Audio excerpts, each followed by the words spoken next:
Bonjour, alors je m'appelle Damien Labadie, je suis chercheur au CNRS, un laboratoire qui est à Lyon, qui s'appelle le CIAM, et je suis également chargé de cours en histoire de l'Église et en patristique à la faculté Jean Calvin. J'ai une formation en langue biblique, en langues anciennes que j'ai faite à Paris, et j'ai soutenu une thèse de doctorat à l'École pratique des hautes études à Paris, consacrée à Étienne des Actes des Apôtres, et un petit peu j'ai étudié la réception de la figure d'Étienne comme premier diacre, premier martyr du christianisme, voilà, dans l'Église des premiers siècles.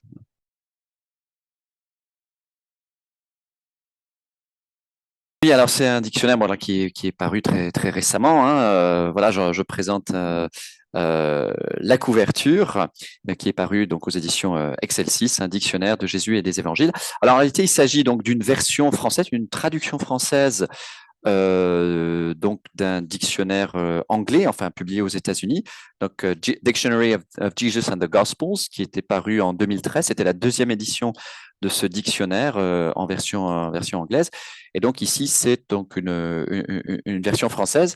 J'avais été convié, j'ai été convié par Christophe Paya, hein, qui est professeur de théologie pratique à la faculté de théologie de Vaux-sur-Seine, à contribuer à ce volume, à participer à ce volume, et je l'ai fait avec grand plaisir. Ce n'est pas la première fois qu'il m'avait contacté, il m'avait déjà aussi sollicité pour cet autre dictionnaire qui est aussi paru aux éditions Excelsis, le Grand Dictionnaire de théologie, où j'avais écrit un petit article sur les Esséniens. Voilà, donc il m'a sollicité de nouveau pour ce nouveau dictionnaire de Jésus et des Évangiles. Alors, certes, c'est une traduction française, c'est la version française, mais c'est pas une pure traduction, puisque pour un certain nombre d'entrées, ce sont de véritables contributions originales françaises, hein. Donc, voilà, il y a un certain nombre de biblistes, d'exégètes, de spécialistes francophones qui ont été sollicités pour produire des contributions originales qui ne sont pas dans la version anglaise. Je pense, par exemple, je prends quelques exemples, hein, et citer quelques noms. Par exemple, l'entrée baptême a été faite par Donald Cobb, professeur donc à Jean Calvin. L'entrée Logos par Nicolas Farelli, professeur à Vaux-sur-Seine. Encore Christophe Paya, voilà, sur l'entrée famille, l'entrée mission. Dominique Anger également sur l'entrée Ancien Testament dans les Évangiles. Voilà. Donc la plupart des entrées sont traduites de l'anglais, mais voilà, il y a de véritables contributions originales françaises.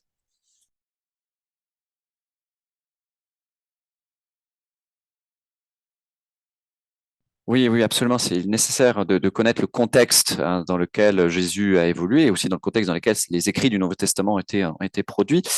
Il y a tout d'abord un contexte politique, nous sommes en Palestine, Palestine qui est occupée par l'armée romaine à l'époque, et la présence des Romains aussi a une incidence sur la façon dont Jésus a prêché. Il a eu des rencontres avec les Romains, le centurion ou le centenier. Il a donc eu des rencontres avec ces païens romains, et ça a eu une incidence sur la façon dont il a prêché, dont il a assuré son ministère. On peut penser au parcours de Paul, à ses itinéraires, ses rencontres avec des gouverneurs romains locaux. Et donc, ça a aussi une incidence sur sur la façon dont il a assuré son ministère, cet environnement politique romain, cette domination romaine, qui est un contexte politique très important à connaître. Il y a aussi un contexte, je dirais, plutôt sociologique, c'est-à-dire que aussi Jésus, venant de Galilée, évidemment, est dans un environnement assez particulier, un environnement agricole, rural, pauvre. Et cela explique beaucoup finalement l'origine de ses disciples, plutôt des gens pauvres, des pêcheurs, voilà, des gens qui travaillent la terre. Ça explique aussi un certain nombre de ses paraboles. Il parle aux gens de son époque, de son milieu. C'est plutôt des gens qui vivent de la terre. Donc, toute l'importance qu'il y a autour des paraboles qui sont autour de la terre, tout ce qui concerne les moissons, l'agriculture, s'explique dans ce contexte un petit peu rural, un peu pauvre de Galilée et puis du nord de la Palestine. Voilà. Et puis, il y a un contexte, je dirais, religieux qui est, à mon avis, fondamental. Comprendre le judaïsme dans lequel évolue Jésus. Ce qu'on appelle ce judaïsme, on l'appelle le judaïsme du second temple. Pourquoi? Le second temple, c'est le temple qui a été reconstruit après le retour des exilés de Babylone, qui a été reconstruit au VIe siècle avant notre ère, et qui sera détruit en 70 de notre ère, par les armées romaines. Et ce judaïsme du Second Temple, il est extrêmement varié. Il y a beaucoup de sensibilité, de mouvance. Il y a des pharisiens, des sadducéens, des baptistes, les chrétiens, évidemment. Et donc, il est indispensable de connaître ce contexte juif dans lequel a évolué Jésus pour comprendre sa prédication, pour comprendre ses confrontations avec les pharisiens. Pourquoi qui sont ces pharisiens et pourquoi a-t-il ces confrontations avec les pharisiens, qui est Jean-Baptiste, d'où vient-il, etc. Et ça explique beaucoup de choses si l'on comprend ce contexte religieux. Et puis, même les écrits du Nouveau Testament, a posteriori, on les voit comme des écrits purement chrétiens, mais ce sont des écrits juifs, ce sont des écrits qui s'inscrivent dans ce judaïsme-là. Et avoir cet arrière-plan du judaïsme du second plan, du second temps, pardon, c'est vraiment permet de bien mieux comprendre la prédication de Jésus, de comprendre le contexte dans lequel il a évolué. Et toutes ces choses-là, pharisiens, sadducéens, judaïsme second temple, sont autant d'entrées qu'on peut trouver dans le dictionnaire. Et on peut avoir des éclairages très intéressants à ce sujet.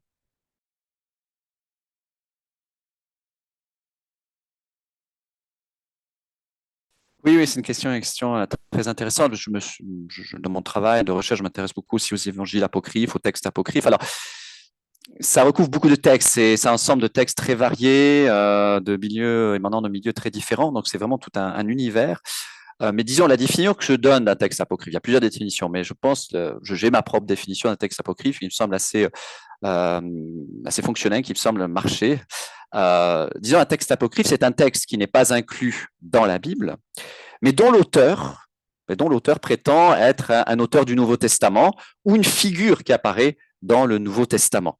Donc, ce sont des textes plus tardifs que le Nouveau Testament, mais celui qui écrit ce texte prétend au lecteur qu'il est un des personnages, disons, de la geste primitive du christianisme, des premiers personnages du christianisme. Par exemple, on prend un exemple assez connu, qui est l'Évangile selon Marie-Madeleine. Évangile selon Marie-Madeleine, qui est un texte du IIe siècle. Il est très peu probable que Marie-Madeleine ait écrit un évangile. Mais bon, on a un évangile qui est mis sous son nom, qui lui est attribué. Mais on sait que c'est un texte du IIe siècle, un texte anonyme, et dont l'auteur prétend être Marie-Madeleine elle-même. Et donc, ça permet à l'auteur de dire au lecteur, regardez, c'est moi Marie-Madeleine qui écrit, voilà, sous ce masque-là, et dont j'ai reçu des révélations secrètes directes de Jésus. Voilà. Donc, c'est ça un texte, c'est comme ça qu'on appelle un texte apocryphe. Alors, outre le fait que ces textes n'ont pas été acceptés dans le canon du Nouveau Testament, dans le corpus du Nouveau Testament, on note, ça qui est intéressant, deux types de sensibilité dans ces textes. Me semble-t-il qu'il les distingue des écrits du Nouveau Testament, et en particulier des évangiles. Il y a deux tendances assez fortes dans ces textes. Une première tendance qu'on appelle une tendance encratite, c'est que ces textes ont tendance à, c'est-à-dire encratique, c'est ascétique. Ces textes ont tendance à dénigrer la chair, à dénigrer le mariage. Ce sont des textes qui poussent à davantage d'ascèse, de pureté en quelque sorte, d'éloignement, d'écart avec le monde. Voilà, s'imposer des mortifications, des choses assez dures. Puis il y a une deuxième tendance qui est une tendance gnostique dans ces textes. C'est-à-dire, alors la gnose, ça veut dire le savoir, ça désigne une mouvance du 2e, 3e, 4e siècle, mouvance chrétienne, dans laquelle on pensait finalement que le salut était acquis non pas par la foi, mais par une sorte de connaissance ésotérique. Voilà. Et bien, il y a des conceptions assez particulières sur Jésus, qui serait une sorte d'émanation progressive, une émanation céleste. Voilà, il y a une espèce de conception où des divinités émanent les unes des autres. Voilà, et Jésus serait une émanation parmi d'autres. Il y a aussi des conceptions, il y a aussi une certaine haine de la chair, de la création, du monde créé, etc. Donc, ces deux tendances encratites et gnostiques font de ces textes qui sont, pour les connaître, ne sont pas vraiment très propices à nourrir la foi, honnêtement, de fait de ces tendances que l'on note dans ces textes, en raison de cette sensibilité singulière. Toutefois, ce sont des textes intéressants car ils sont témoins, ce sont des vestiges de mouvances, de communautés chrétiennes qui ont existé mais qui ont aujourd'hui disparu. Donc, ce sont des textes intéressants quand même comme témoignage historique de ces mouvances chrétiennes qui ont existé mais qui ont disparu. Et c'est intéressant pour l'historien des religions, c'est intéressant pour le spécialiste du christianisme ancien. Voilà.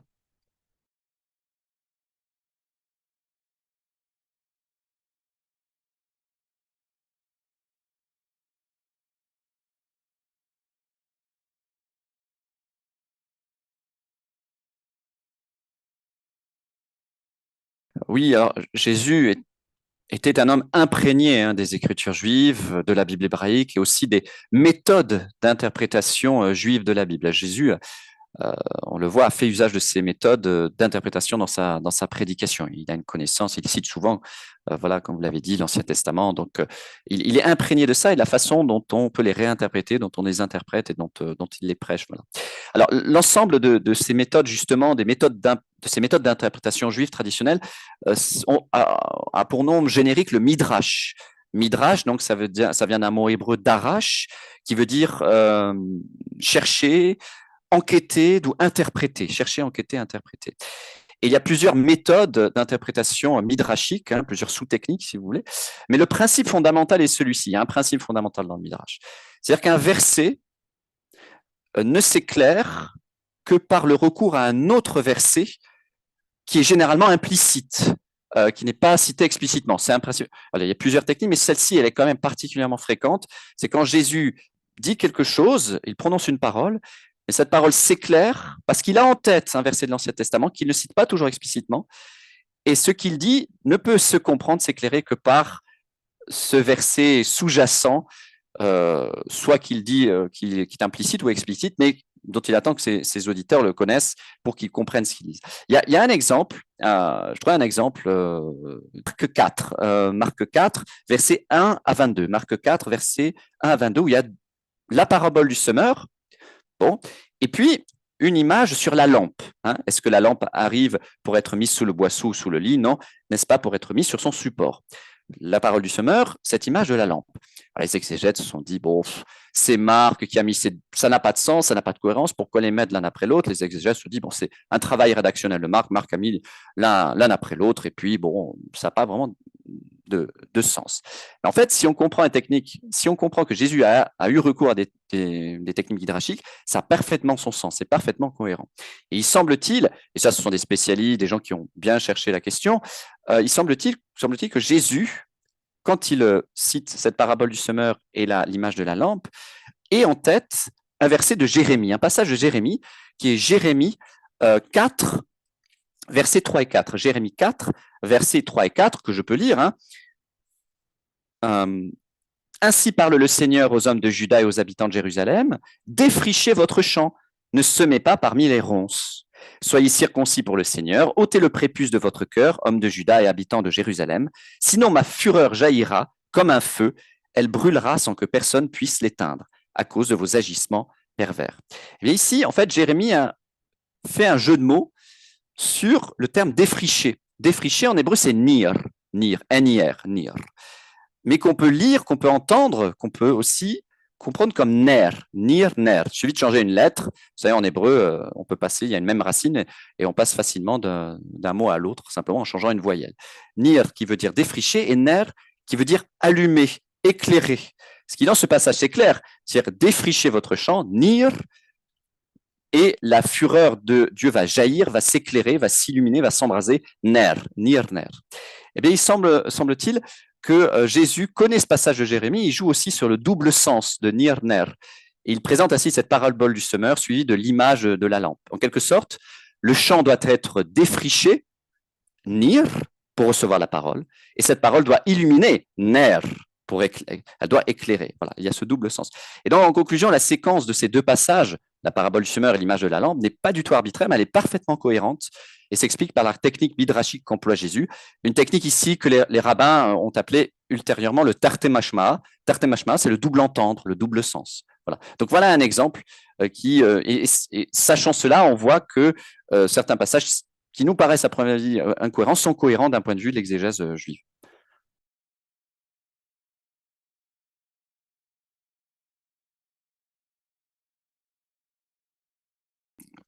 Pouvez prier, je dirais en premier lieu pour ma famille, je dirais pour ma femme, Olivia, mes deux filles, Irène et Rachel.